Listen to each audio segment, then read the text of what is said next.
La TVT au cœur de l'information.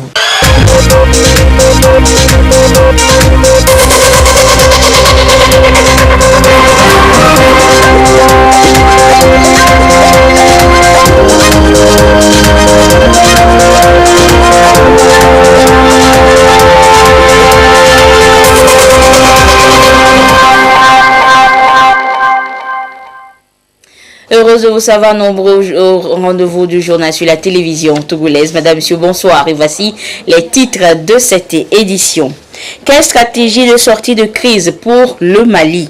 Les chefs d'État et de gouvernement de la CEDEAO sont réunis à Accra pour en parler avec la junte militaire. Et le chef de l'État fort, Esozimna Nyazingbe, prend part aux travaux. Les députés à l'Assemblée nationale donnent leur aval au gouvernement pour une prorogation de l'état d'urgence et du délai de son habilitation à prendre des mesures relevant du domaine de la loi. Et c'était en présence du Premier ministre Komi Selom Klassou. Vous aurez les détails de cette séance dans cette édition. Et puis le baccalauréat deuxième partie 2020 a démarré ce mardi sur toute l'étendue du territoire national. Des milliers de candidats sont en examen pour l'obtention du précieux sésame. Voilà donc pour les titres. Le chef de l'État fort Esozimna Nyazingbe est arrivé à Accra ce mardi. Il prend part au sommet des chefs d'État et de gouvernement de la CEDEAO sur la crise malienne. La junte militaire présente à ce sommet doit se prononcer sur la charte de transition afin de sortir le pays de la crise qu'elle traverse. Le pays, donc, la crise qu'il traverse, elle avait jusqu'à ce jour pour accepter ou non les accords inscrits dans la charte signée le 12 septembre dernier. Nous y reviendrons dans le courant de cette édition. Les députés à l'Assemblée nationale ont donné à l'unanimité le quitus au gouvernement d'adapter la riposte au Covid-19 à l'évolution de la pandémie. 2 lois ont été votées et portent notamment sur la prorogation du délai d'habilitation pour une période de 6 mois et de l'état d'urgence également pour 6 mois. C'est le Premier ministre Komi Selom Klassou qui est allé défendre les tests lors de la 3e séance plénière de la 2e session ordinaire de l'année présidée donc par la présidente de l'Assemblée nationale Yawa Dibori Etiegan. Le compte rendu donc avec Augustin Kossi.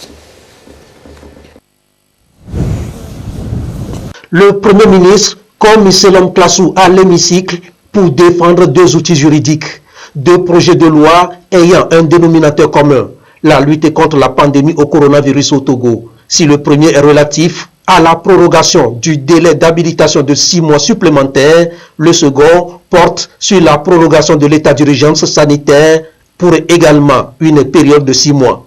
La gravité de la situation et l'évolution du Covid-19 l'exigent.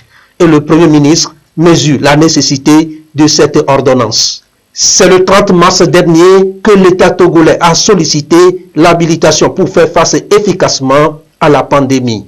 Des mesures urgentes ont été prises pour contenir le risque de propagation du virus. 6 mois après, le coronavirus circule toujours. Cette urgence, les élus du peuple l'ont bien comprise. Après examen des textes, c'est à l'unanimité qu'ils ont autorisé le gouvernement à prendre toutes les mesures nécessaires à la lutte contre le Covid-19 et à adapter la riposte à l'évolution de la pandémie. Je voudrais, au nom du président de la République et au nom du gouvernement, adresser toute notre reconnaissance aux représentants du peuple.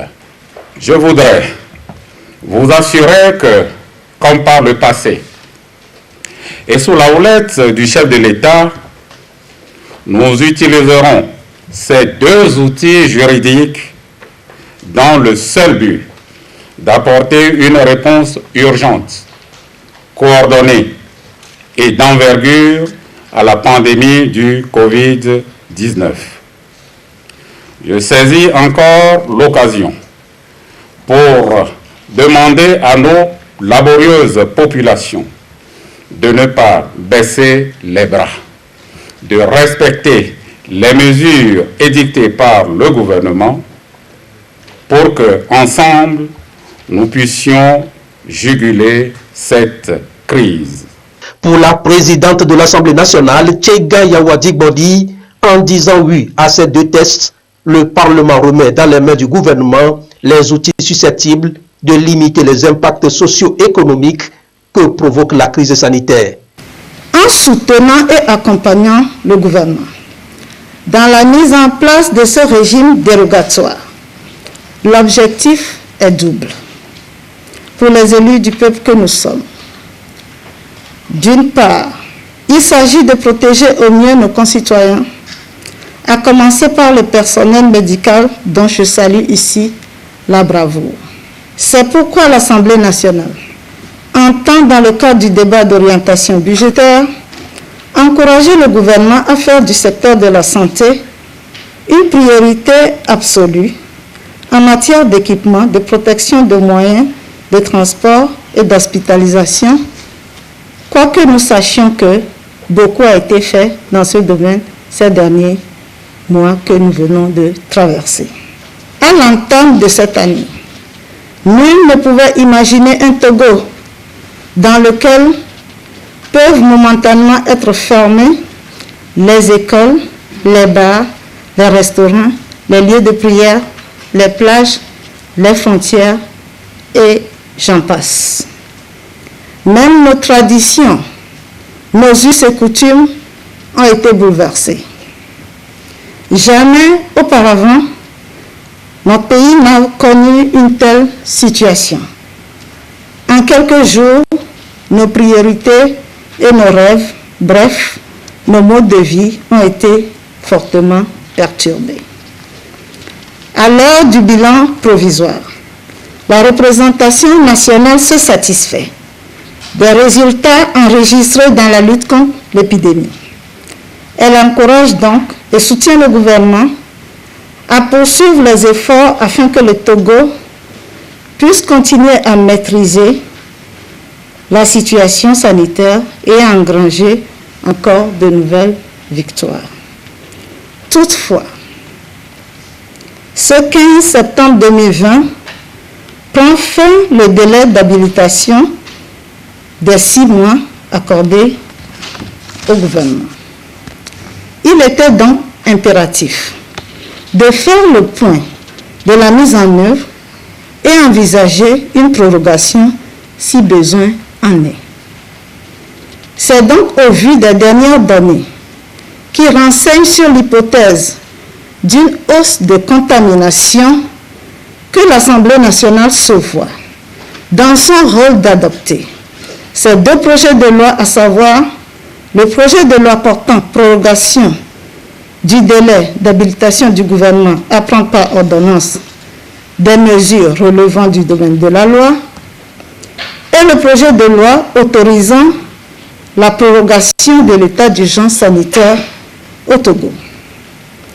De l'incertitude, tant sur les aspects de ce virus que sur la disponibilité d'un vaccin, il nous faut répondre avec célérité, confiance et transparence.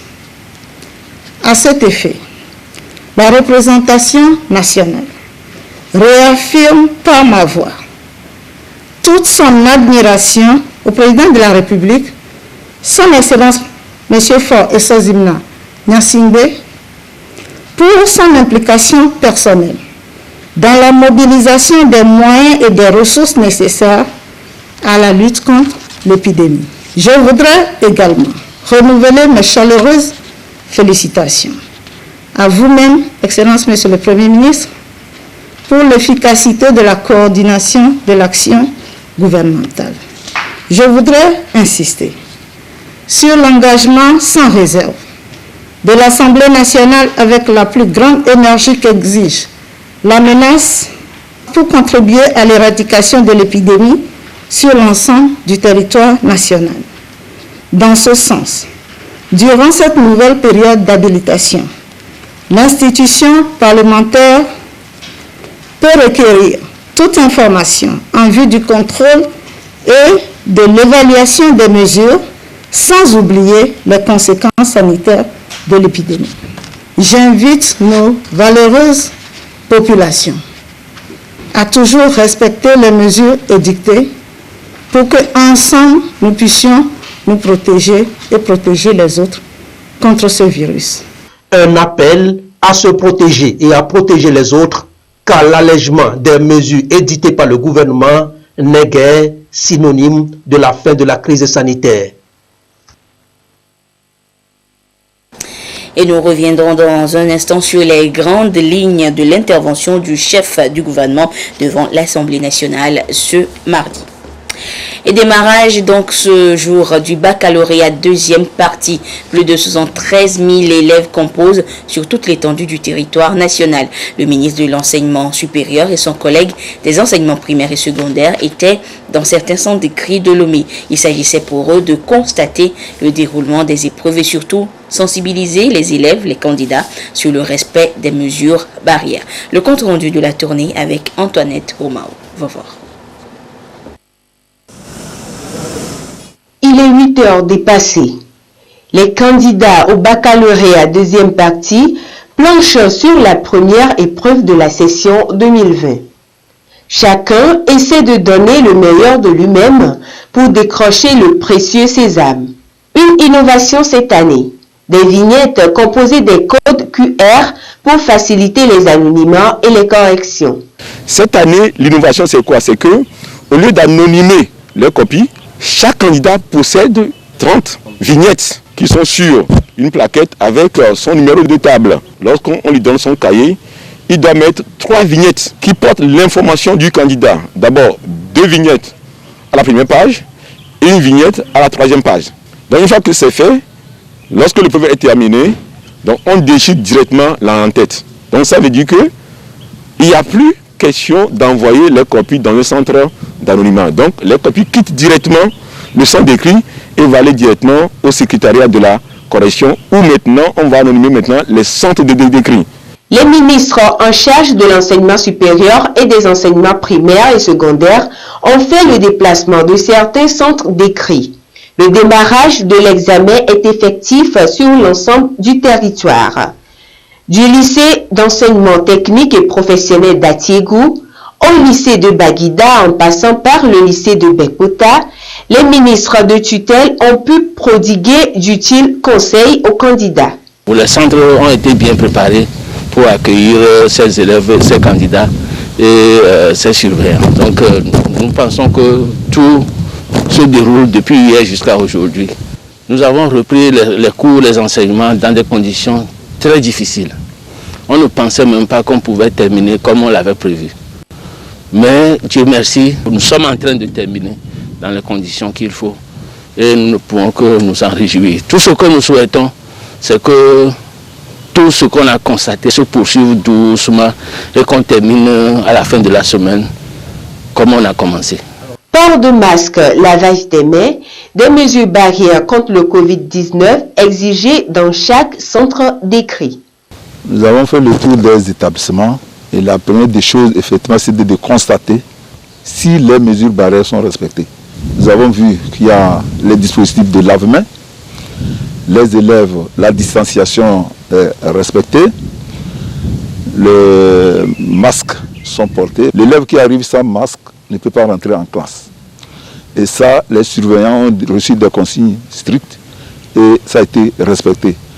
Nous sommes donc heureux de constater que ça se déroule dans de bonnes conditions. Le gouvernement a tout fait, a tout mis en œuvre pour que l'année puisse être sauvée.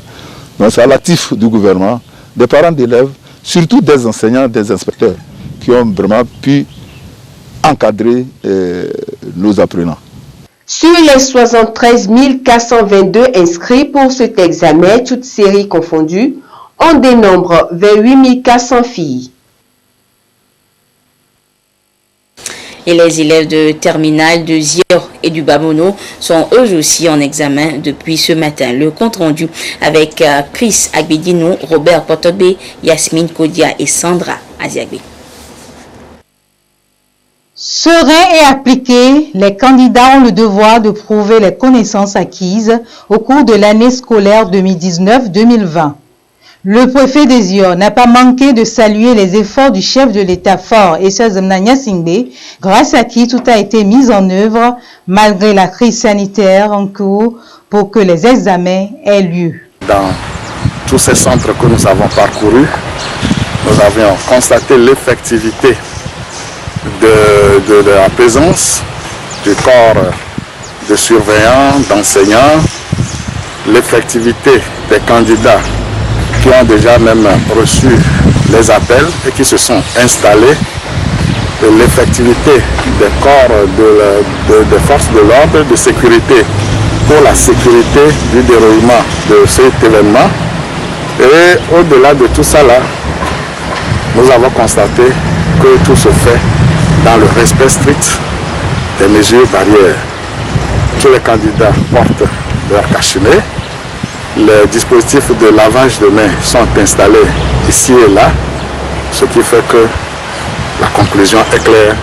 Tout est bien démarré dans la préfecture de Iors.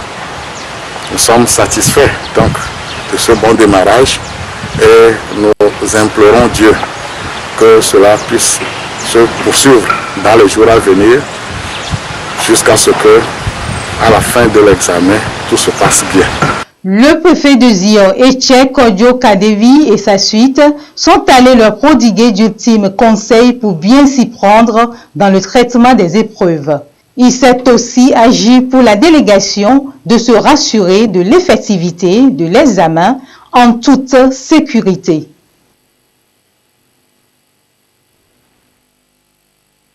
Au centre d'écrit de Macéda, dans le Bas-Mono, très tôt ce matin, les 706 candidats sont arrivés rassurants à la conquête du premier diplôme universitaire. Malgré quelques perturbations au cours de l'année liées à la crise sanitaire, leurs ardeurs ne sont pas émoussées. Je suis bien formé pour composer. Je suis forcément rassuré de décrocher mon bac cette année. Je suis prête pour le bac cette année. Nous allons démarrer l'épreuve par la grâce de Dieu et nous prions que Dieu nous aide à la tenue à la réussite. Sous un contrôle strict des surveillants, ils accèdent à leur salle d'examen après avoir lavé les mains et être désinfectés avec le gel hydroalcoolique. L'office du bac a fait convoyer du matériel, c'est-à-dire le gel, et nous avons mis devant chaque salle les dispositifs de lavage à main.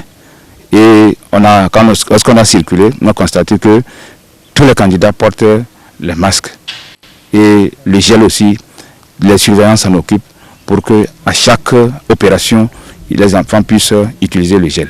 Après 4 heures d'épreuve de français, Mademoiselle Akosiwagon et Félix en sortent satisfaits et comptent tourner définitivement la page sombre d'une série de défaites. J'ai traité le premier sujet qui est la contraction du test. Et j'ai complété, j'ai traité le problème. Et j'ai cru qu'avec cette allure-là, je peux avoir mon bac cette année. Et j'ai pris que les autres. L'épreuve s'est bien passée. Bon, moi j'ai abordé la dissertation. Bon, il n'y a pas trop de difficultés. Je garde le même engagement pour la suite. Ils sont 396 en série littéraire et 400 en série scientifique à compétir cette année dans le Bas-Mono. Les élèves des classes de terminale, toutes séries confondues de la région des Savanes, étaient eux aussi en examen depuis ce matin. Et le ministre de l'Enseignement technique, de la formation et de l'insertion professionnelle, Taïrou Bagbeg, était donc dans certains centres d'écrit pour s'assurer du bon déroulement des épreuves, et ceci dans le respect scrupuleux des mesures barrières. Le compte rendu avec Jason Nampaga. Dans la région des Savanes, ils sont 5584 candidats, dont 1682 filles des enseignements généraux et techniques à composer pour le compte du baccalauréat deuxième partie, Bac 2 de l'année 2020. 2020, une année exceptionnelle, marquée par un état d'urgence sanitaire suite à la pandémie du coronavirus. La maladie hautement contagieuse a failli coûter l'année scolaire aux élèves.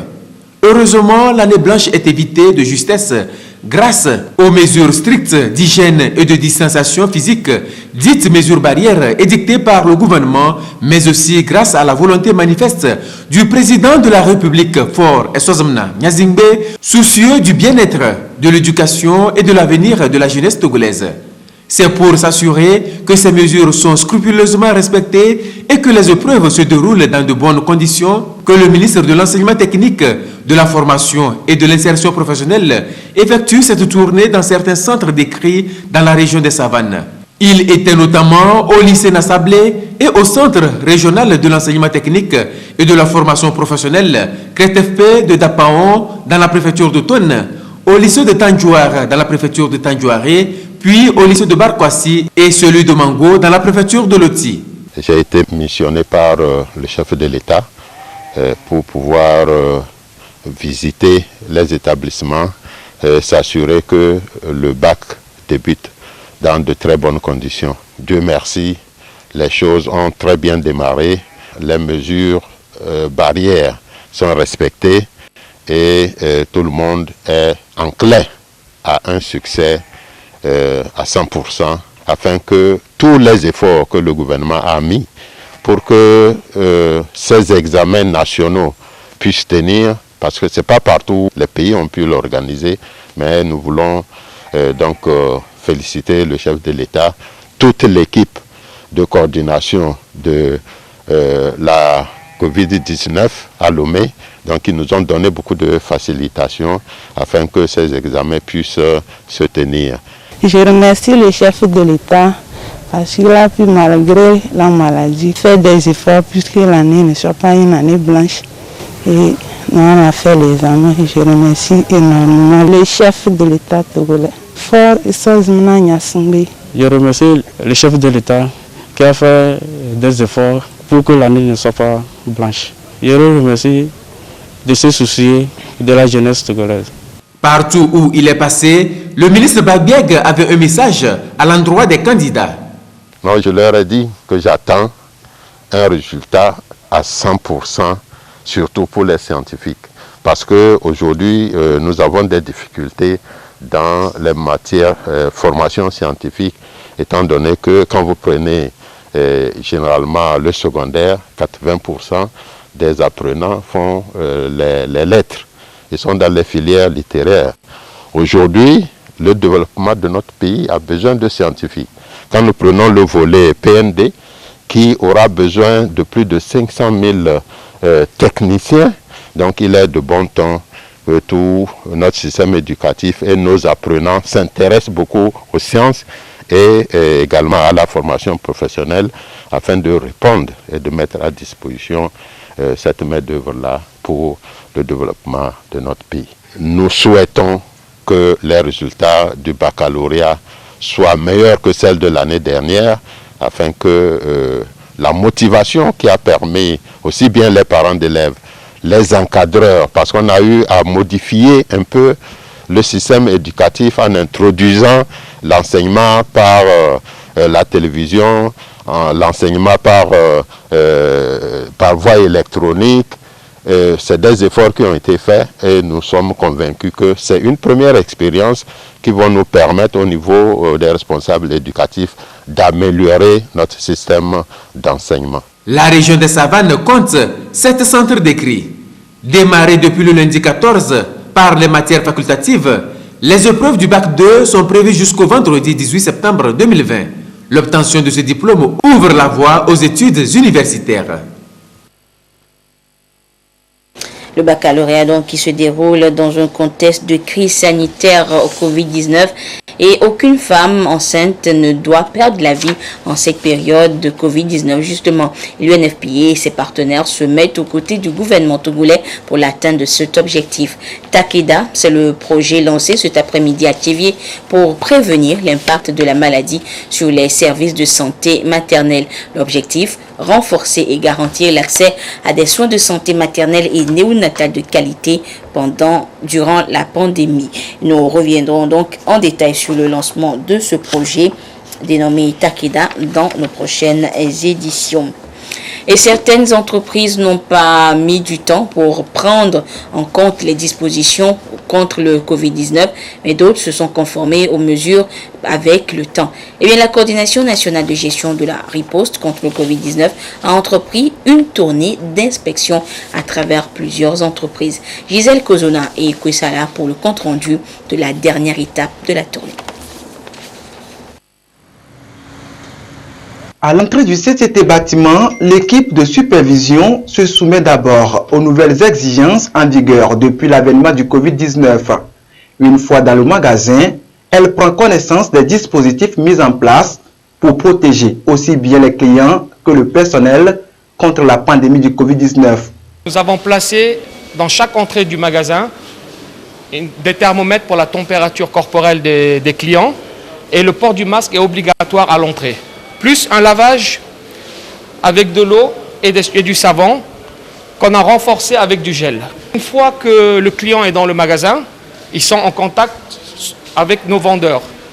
Et nous avons mis une zone de sécurité à peu près 1 mètre pour ne pas que les clients soient trop proches de nos vendeurs, pour garder cette distance de sécurité, toujours avec le port du masque. Et puis dans le magasin, nous avons une équipe qui essaie de gérer le flux de personnes qui sont un peu trop rapprochées les uns des autres. Donc on essaie de les éloigner, mais souvent on retrouve des clients qui descendent leur masque et on leur dit bien sûr de le remonter pour mesure de sécurité. C'est un travail qu'on ne lâche pas, c'est un travail continuel et on essaie d'apporter des nouveautés. Du CCT bâtiment à l'hôtel Sarakawa, en passant par la CET et Navitrans, les dispositions prises dans le contexte du Covid-19 ne sont pas les mêmes. En plus des dispositifs de base, certaines d'entre elles ont pris d'autres mesures spécifiques pour s'adapter à la situation. Par rapport à la clientèle, souvent qui viennent à nos guichets et à nos points d'accueil, nous avons mis des marquages au sol pour les mesures de distanciation et nous avons mis les dispositifs de lavage des mains avec l'appui des agents de sécurité. Nous essayons de faire respecter les mesures barrières. Nous avons limité les réunions, les rassemblements du personnel. Nous avons privilégié les réunions en ligne, le travail en ligne. Nous avons fait en sorte que les gens ne se déplacent plus de bureau en bureau. Nous avons acheté les épis Ebola pour le personnel. Quand on prend par exemple la chambre, quand quelqu'un dort dans une chambre, quand il arrive, on essaye de s'entendre avec la personne par rapport à l'entretien de la chambre. Et quand la personne part, on laisse reposer la chambre pendant 3 jours. Mais avant, on va donc désinfecter la chambre. On a la solution qu'on met dedans, qu'on pulvérise depuis la porte jusqu'à l'intérieur, dans tous les coins donc, de la chambre. Et on referme la chambre et on laisse reposer 3 jours avant que le personnel rentre pour faire l'entretien des lieux. Pour nous, c'est extrêmement important parce que les gens qui viennent à l'hôtel doivent se sentir en sécurité et doivent être en sécurité. C'est la dernière étape de la tournée recommandée par la Coordination nationale de gestion de la riposte contre le Covid-19. La mission a fait le tour d'une 50aine d'entreprises en 10 jours dans le Grand Lomé. De ce que nous avons vu, de l'engagement manifesté par les dirigeants d'entreprises pour préserver le personnel de la contamination au Covid et aussi pour protéger l'outil de travail, l'outil de production d'une interruption ou bien d'une fermeture due au Covid. Nous avons saisi cette occasion pour féliciter les dirigeants d'entreprise pour ce qu'ils font. Depuis le début de la pandémie, il y a certaines entreprises où la lassitude commence par faire signe.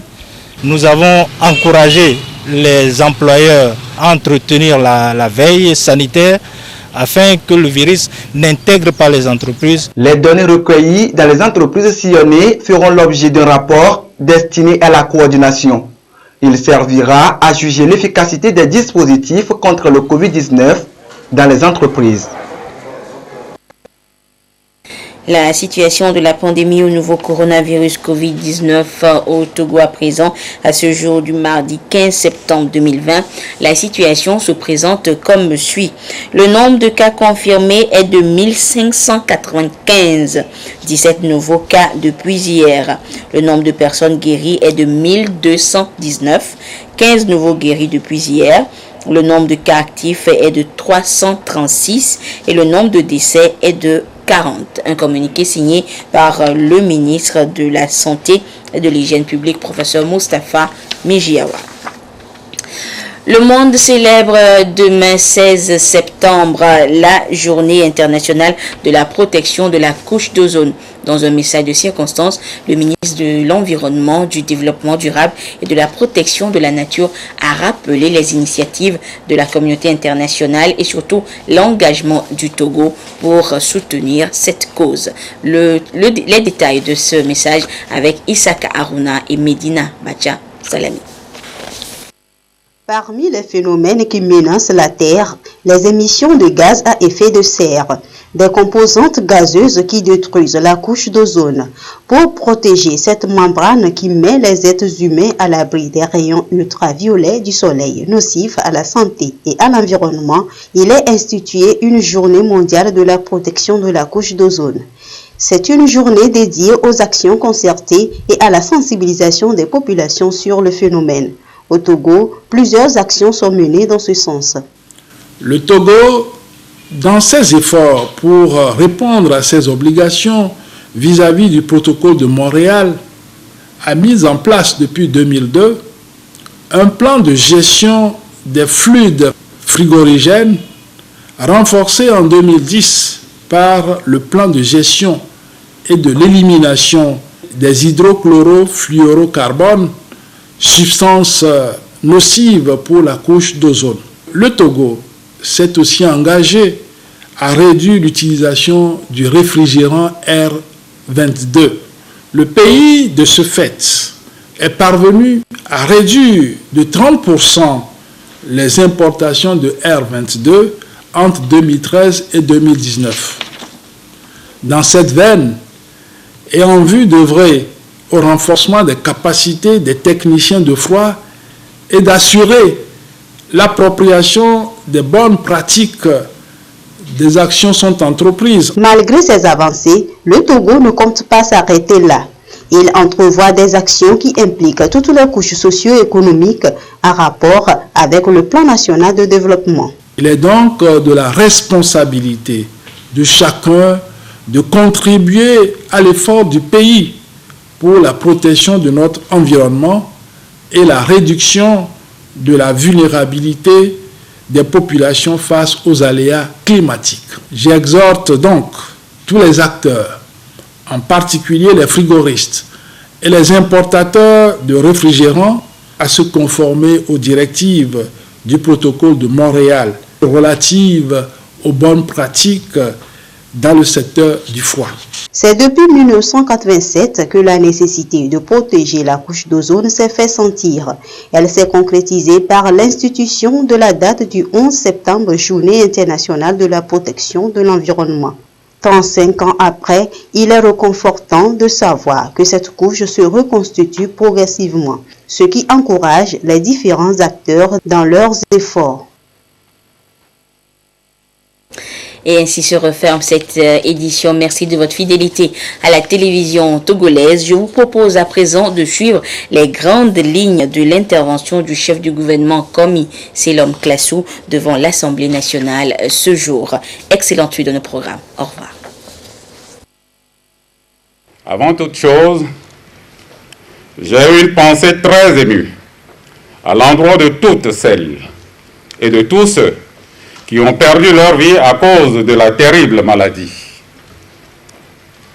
Nous présentons au nom du président de la République et au nom du gouvernement nos sincères condoléances et notre profonde compassion aux familles éplorées. À l'endroit des malades dus au Covid-19, nous leur souhaitons une prompte guérison.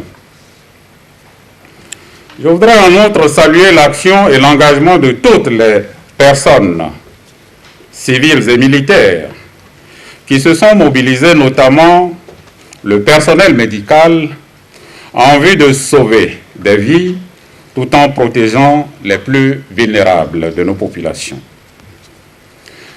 Dès l'annonce de la survenance du premier cas actif le 6 mars 2020 dans notre pays, le gouvernement, sous le leadership du président de la République, son Excellence M. Faure et Sanzimna Nyasingbe, a pris les dispositions adéquates dans le but d'apporter une réponse urgente, coordonnée et d'envergure à cette maladie. Ainsi, prenant la mesure de la situation, le chef de l'État, dans son adresse solennelle à la nation le 1er avril 2020, a déclaré l'état d'urgence sanitaire sur toute l'étendue du territoire national. De même, pour renforcer la riposte nationale contre la pandémie, le gouvernement a demandé et obtenu de l'Assemblée nationale, ici même, le 27 mars 2020, une autorisation en vue de prendre par voie d'ordonnance dans un délai de 6 mois, et ce à compter du 16 mars 2020, toute mesure relevant du domaine de la loi pour protéger la population des risques de contamination. Sur la base de ces moyens juridiques qui tirent leur fondement des dispositions de la Constitution, en l'occurrence les articles 86 et 94, le gouvernement a mis en place un dispositif avec des maillons à divers niveaux et pris par ordonnance et d'autres textes réglementaires plusieurs mesures à caractère sanitaire et sécuritaire pour faire face à la pandémie du Covid-19. Ces mesures ont été accompagnées d'autres sur le plan économique et social, telles que l'impose la situation épidémiologique. Pour gérer la situation avec efficacité et être davantage proactif dans les décisions à prendre, le tout dans une approche de transparence et de responsabilité, le gouvernement, sous le leadership du président de la République et dans le strict respect des ordonnances et textes réglementaires en vigueur, a mis en place un certain nombre d'organes avec des missions précises.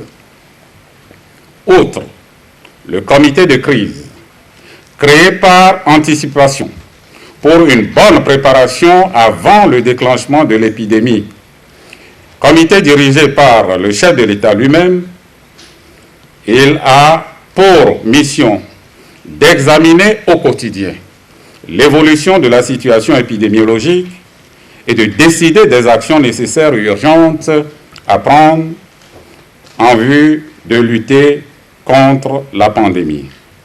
Donc, en dehors de ce comité, on note, entre autres, la création par décret numéro 2020-015/PR du 30 mars, la Coordination nationale de gestion de la riposte au Covid-19, organe interministériel de gestion de la crise sanitaire et coordonné par le médecin-colonel Djibril, directeur de l'école des services de santé des armées. Cette coordination est chargée de concevoir des scénarios d'anticipation et de riposte, de préparer et de mettre en exécution les décisions du gouvernement. Elle est représentée au niveau local, c'est-à-dire dans toutes nos préfectures, par des comités locaux de gestion présidés par les préfets. À l'ère de la décentralisation, ces comités voient la participation des maires des chefs-lieux de préfecture. Par décret numéro 2020-017/PR du 30 mars, la force spéciale mixte anti-pandémie de 5000 hommes, composée de forces de sécurité et de défense, a été mise en place et a pour mission de veiller à l'application des différentes mesures prises par le gouvernement dans le cadre de la lutte contre la propagation de la pandémie. Par décret numéro 2020-051/PR du 2 juillet 2020, le conseil scientifique a été mis en place formellement qui, avec son statut d'organe consultatif, est chargé d'analyser la situation sur le Covid-19 et de donner périodiquement des avis sur l'état de la crise sanitaire, les connaissances scientifiques qui s'y rapportent et les mesures propres à y mettre. Toujours pour plus de visibilité, de traçabilité et de gestion exemplaire, le Premier ministre, à la demande du Président de la République, a par arrêté numéro 2020-064/PM du 24 juillet 2020, mis en place à titre de régularisation le comité de gestion du matériel et d'équipement de riposte contre la pandémie du Covid-19, présidé par le ministre d'État. Dans cette volonté manifeste de transparence totale des plus hautes autorités, nous ne passerons pas sous silence l'ouverture du compte dédié du Trésor public auprès de Coris Bank, où sont déposées toutes les contributions financières. Ceci pour la reddition des comptes. Au titre des mesures sanitaires, le gouvernement, dans un souci de gestion de proximité, pour une rapidité des résultats et afin de permettre aux formations sanitaires de disposer d'infrastructures permettant la prise en charge adéquate des personnes contaminées, a lancé un vaste programme de réhabilitation et d'équipement de plusieurs hôpitaux et centres de santé à travers tout le pays. Dans ce contexte, des équipements dont des scanners, des respirateurs, lits ont été commandés et installés. Par ailleurs, des millions de masques professionnels et ordinaires, des textes, des équipements de protection, etc. ont été réceptionnés et mis à disposition. Toujours, pour mieux protéger le personnel soignant, le gouvernement, sous la haute impulsion du chef de l'État, vient de souscrire une assurance maladie spéciale pour le personnel soignant, qui est au front de la lutte curative. Il s'agit de l'assurance décès et incapacité temporaire de travail due au coronavirus. Elle couvre plus de 12 000 agents. Il est également prévu à leur endroit, c'est-à-dire à l'endroit du personnel soignant, une formation adéquate et spécifique dans la prise en charge des malades au Covid-19. Ainsi, le centre hospitalier régional de Lomé commune a été totalement réhabilité, aménagé et équipé de plus de 150 lits pour accueillir les patients contaminés qui sont entièrement, je dis bien entièrement, pris en charge par l'État.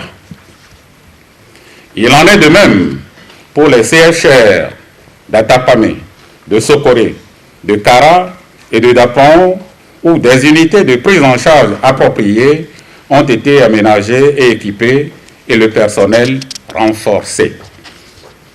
Pour réaliser des tests de dépistage massifs et rapides, des unités de dépistage ont été créées dans plusieurs centres de santé des districts de Lomé, notamment au centre de santé de Lomé, au quartier des Étoiles, au centre médical social d'Adapamé, au centre d'Amoutive, au centre de Kodjovia-Kopé, au CMS de Kakaveli et j'en passe. De même, des laboratoires mobiles sont déployés dans chaque région. Mieux, une unité de l'Institut national d'hygiène a également été créée à Kara afin de couvrir la partie septentrionale du pays. Dans l'esprit d'arrimer la sécurité sanitaire et la relance de l'économie, un laboratoire inédit a été mis en place à l'aéroport international Gnassingbé et Adéma de Lomé, ce qui a permis la réouverture des frontières aériennes du pays le 1er août dernier. Outre toutes ces dispositions, des mesures individuelles et collectives de prévention ont été prescrites par le gouvernement. Il s'agit des mesures dites mesures barrières, notamment le lavage systématique des mains avec de l'eau et du savon, l'utilisation régulière du gel hydroalcoolique, le port obligatoire de masques et la distanciation sociale d'1 mètre au moins. D'autres mesures visant à réduire les contacts entre personnes ont été prises chaque fois que de besoin. C'est le cas actuellement avec le bouclage des préfectures de Tchaouyo, de Tchamba et de Sotoboa. Conformément au décret numéro 2020-024/PR du 8 avril 2020 portant déclaration de l'état d'urgence sanitaire et conformément à l'arrêté numéro 2020-026/PM du 31 mars 2020 portant réquisition d'hôtels pour faire face à l'épidémie du Covid-19, une dizaine d'hôtels dotés chacun d'une équipe médicale dédiée pendant la période de suivi ont été réquisitionnés en vue de favoriser l'isolement des personnes revenues des pays étrangers et aussi des personnes considérées comme des cas contacts. Le gouvernement, conscient de l'effet que peuvent entraîner la déclaration de l'état d'urgence sanitaire et les mesures prises pour lutter contre la propagation rapide du virus sur la vie socio-économique de nos concitoyens, dont la plupart vivent de leurs activités génératrices de revenus, a initié un programme social en faveur des couches les plus défavorisées. Le programme Novici est l'un des maillons de ce système d'accompagnement social. Il s'agit d'un programme de transfert monétaire permettant aux populations vulnérables qui ont perdu leurs revenus de subvenir à leurs besoins de base pendant toute la durée de l'état d'urgence. Pour vous donner une grandeur d'idée, on notera partiellement que 1 394 237 demandes ont été enregistrées. 581 130 bénéficiaires ont été servis pour un montant de 11 668 153 500 francs. Ça, c'est partiel. Le caractère innovant et salutaire de ce programme Novici a même fait cas d'école. Toujours pour mieux soutenir nos populations, surtout les plus fragiles. Devant cette pandémie, le gouvernement a rendu gratuites les tranches sociales des factures d'eau et d'électricité pour 3 mois sur toute l'étendue du territoire national.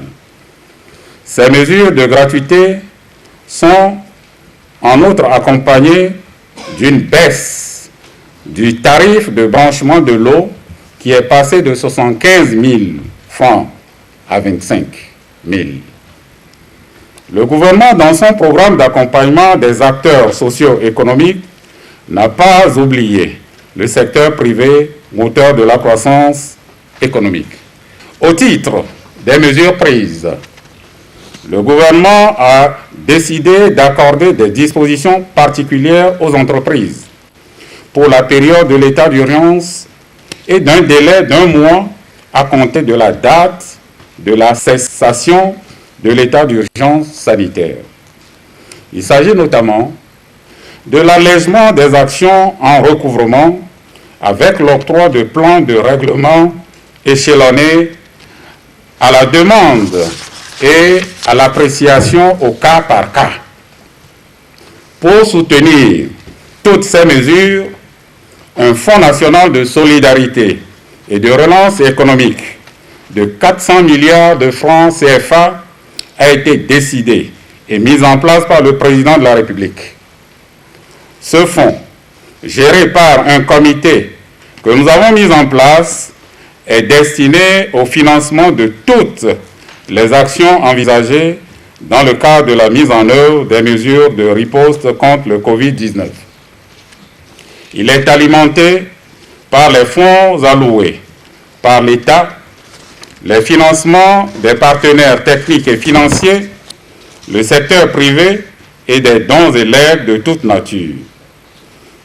Comme nous l'avions annoncé plus haut, ces contributions sont déposées sur le compte dédié du Trésor public auprès de Coris Bank. C'est le lieu pour nous de remercier au nom du chef de l'État et du gouvernement tous les généreux donateurs qui, par leurs divers moyens, aident l'État à faire face efficacement à cette crise sanitaire. Cette gestion par anticipation et structurée de la crise sanitaire, comme vous l'auriez constaté, a été saluée aussi bien par l'Organisation mondiale de la santé, l'OMS, par la Banque mondiale et par l'ensemble des partenaires au développement présents au Togo. C'est d'ailleurs ce que les honorables députés viennent de faire et nous vous remercions. Dans un récent rapport réalisé le 25 août 2020 par le Conseil scientifique, il est dit à la page 5, je cite, « À la date du 17 août 2020, le Togo est le pays de l'Afrique de l'Ouest à avoir enregistré le moins de cas confirmés de Covid-19. À cette date, le nombre de cas connus était de 1154 cas. Et le Togo est le pays ayant connu le moins de décès en nombre absolu. N égale à 27, c'est-à-dire 27 décès à la date sus-indiquée. La létalité était estimée à 1,50% en Afrique de l'Ouest, mais était de 2,3% au Togo. Fin de citation. Le recueil des textes relatifs à la riposte nationale contre la pandémie du coronavirus que vous avez donne la quintessence de l'utilisation que le gouvernement a fait de l'habilitation que vous lui avez donnée par la loi numéro 2020-005 du 30 mars dernier. En dépit des efforts consentis pour lutter contre cette pandémie, on note, à l'instar de ce qui se passe dans le monde entier, que le nombre de cas confirmés augmente vite. En effet, de 36 cas en mars 2020, on est passé à 1578 le 13 septembre 2020. Avec malheureusement 37 décès et tout de même un nombre encourageant de cas guéris, à savoir 1190. Il est donc urgent de renverser cette tendance préoccupante et alarmante. Nous avons fait mettre à la disposition des honorables députés un tableau ce matin qui dénote la tendance haussière de la situation dans notre pays.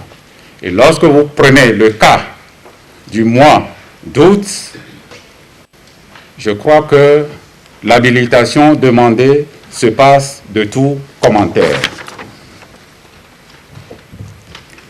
C'est le lieu de dire à nos compatriotes que l'heure n'est pas au relâchement.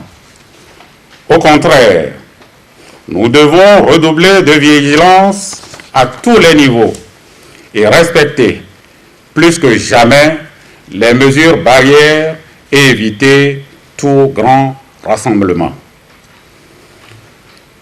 Tenant compte de la nouvelle donne, avec le mois d'août qui a connu le plus grand pic, le gouvernement, dans l'obligation de protéger davantage les populations, sollicite de la représentation nationale et à juste titre la prorogation du délai d'habilitation pour une période de 6 mois supplémentaires en vue de prendre de nouvelles mesures nécessaires ou de réajuster celles existantes contre la pandémie et d'autre part, solliciter la prorogation de l'état d'urgence sanitaire également pour une période de 6 mois.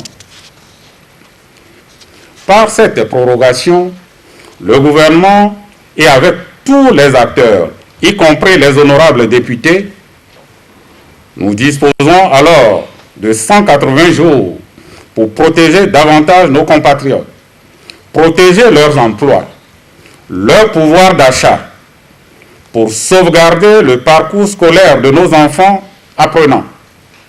180 jours pour réinventer nos façons de vivre en poursuivant notre développement économique et social. En ces temps troublés, nous devons garder à l'esprit le devoir qui nous incombe en tant que citoyens, à savoir d'œuvrer chacun en ce qui le concerne au redressement socio-économique de notre pays en évitant de nous laisser sombrer par cette pandémie.